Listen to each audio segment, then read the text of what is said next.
4 গোলের বিশাল হার, গ্যালারিতে হতাশ দর্শক, ডাগ আউটে মাথা নিচু করে বসে থাকা মায়ামি কোচ, আর মাঠের ঠিক মাঝখানে নিঃশব্দে দাঁড়িয়ে লিওনেল মেসি।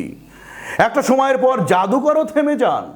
কিন্তু একটা প্রশ্ন, কেন এমন হার হলো? কি এমন ভুল করলো ইন্টার মায়ামি যে একটু প্রতিরোধ করতে পারলো না পিএসজির বিপক্ষে?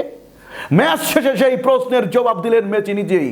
ম্যাচ শেষে সংবাদ সম্মেলনে একেবারে সোজা সাপটা ভাষায় মেসি বলেন, আমরা শারীরিকভাবে পিছিয়ে পড়েছি, ওরা পুরো মৌসুম ইউরোপের উচ্চমানের টেম্পোতে খেলে এসেছে, আমরা এখনো প্রস্তুত ছিলাম না এই গতির জন্য। তিনি আরো বলেন, এটা লজ্জার হার নয়, বরং বাস্তবতা মেনে নেওয়ার দিন।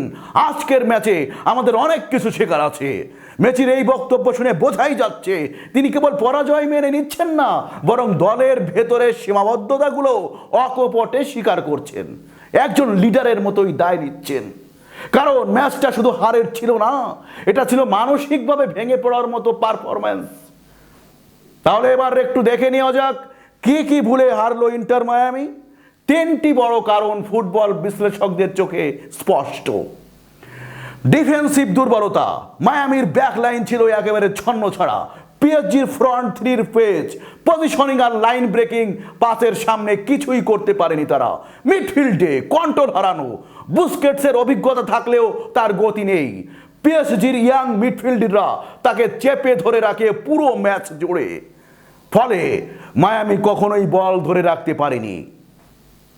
ইন্টেন্সিটির অভাব, পিএসজির ম্যাচটা খেলছে একটা চ্যাম্পিয়ন্স লিগ ফাইনালের মতো গুরুত্ব দিয়ে, আর মায়ামি খেলছে যেন pre season friendly match.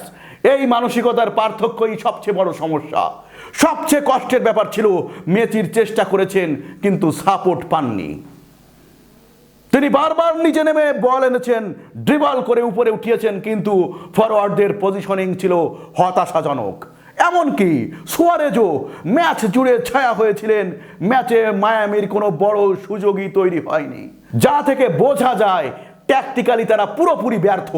Messi বলেন, আমরা অনেক দূর যেতে চেয়েছিলাম, কিন্তু আমাদের দলগত কাঠামো সে জায়গায় যায়নি। আজকে আমরা বুঝেছি আমাদের কতটা পথ বাকি আছে। এই কথাগুলো কষ্টের এবং বাস্তবতা। কারণ মেসি জানেন তিনি একটা স্বপ্ন তৈরি করেছেন মায়ামিতে, কিন্তু স্বপ্ন বাস্তব করতে হলে সময় লাগে, কাঠামো লাগে, দরকার যথাযথ পরিকল্পনা।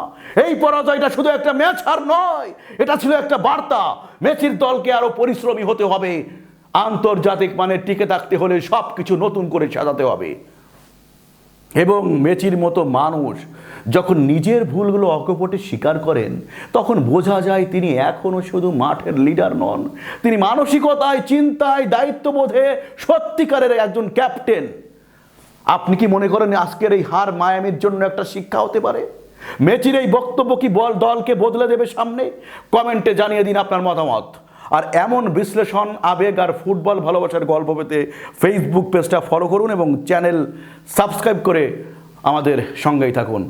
আজকে হারলেও মেসি আমাদের চোখে কিন্তু অনন্য, কারণ ফুটবল শুধু গোলের নয়, হ্যাঁ, এটা হৃদয়ের খেলা।